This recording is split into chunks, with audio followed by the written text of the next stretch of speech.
They told me the overtime was optional. What they didn't tell me was that after 9 p.m., I wasn't the only one still logged into the system. If you ever find a file on your work computer that you didn't create, don't open it. Just get up and walk out. I wish that's what I had done. My name is Sarah. 3 weeks ago, I landed what I thought was a dream job, junior accountant at Miller and Associates. It's one of those high-rise firms downtown. You know the type. Lots of glass, expensive espresso machines, and people who wear suits that cost more than my car. Being the new girl, I wanted to prove I could handle the pressure.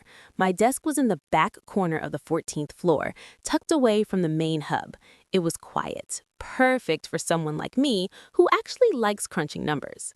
Last Tuesday, the sun went down and the office cleared out. By 8:30 p.m., I was the only one left. The cleaning crew had already passed through my section, leaving that heavy scent of industrial lemon cleaner in the air.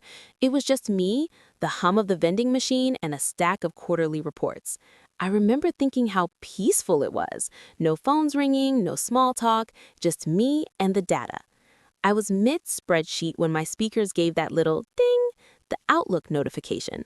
I frowned. It was late for a client email. I clicked over. The sender's name was just a string of numbers, 101844. No subject line. I opened it thinking it was some weird internal IT glitch.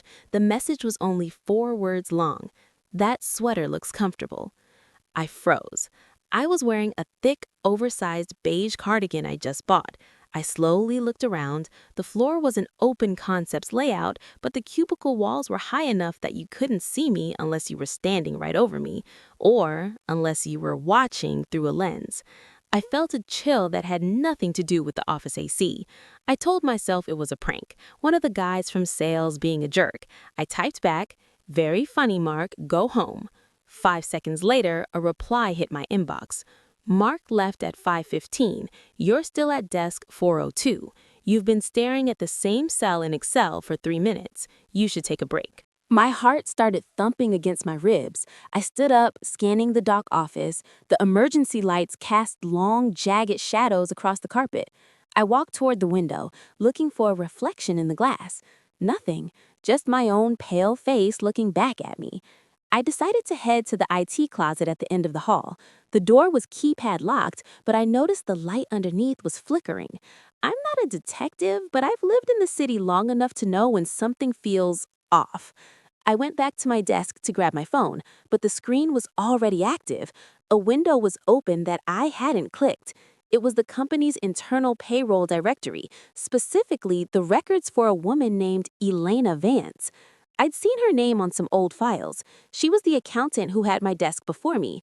According to the system, she had resigned 2 months ago, but as I scrolled down, I saw a massive red flag. Elena's final paycheck was never picked up. In fact, her resignation email was sent at 3:14 a.m. on a Sunday. Nobody resigns at 3 in the morning via email.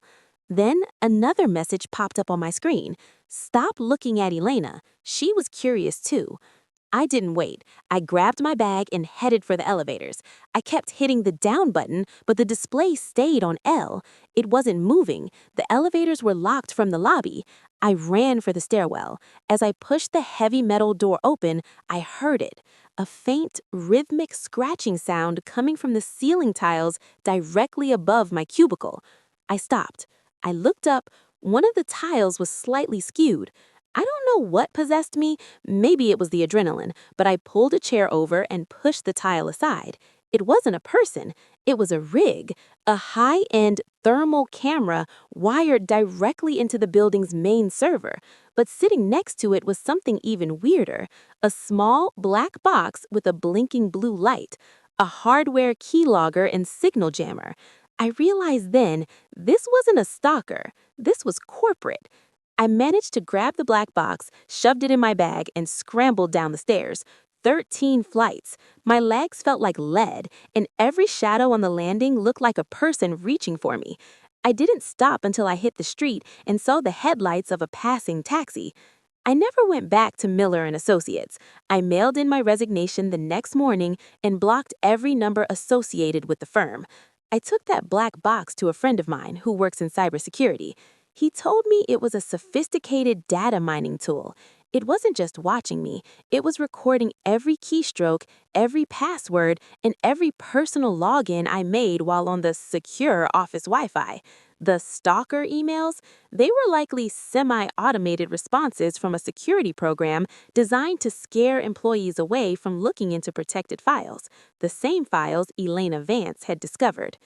The police did a walkthrough a few days later, but by the time they got there, the camera in the ceiling was gone. The IT closet was empty. Miller and Associates claimed they had no record of any 101844 ID. They said I was probably just stressed from the new position. I'm safe now. I have a new job at a much smaller firm. It's on the ground floor, no glass walls, no high rises. But sometimes, when I'm working late at home, I'll get a notification on my laptop, a system update, or a random ad. And for a split second, my breath hitches. Because when I looked up Elena Vance on LinkedIn last week, I finally found her. She hasn't posted in months, but her profile picture, she's wearing the exact same beige cardigan I was wearing that night. They say imitation is the sincerest form of flattery, but in that office, it felt like they were just waiting for the next girl to fit the uniform. Check your ceiling tiles. You never know who's helping you meet your deadline.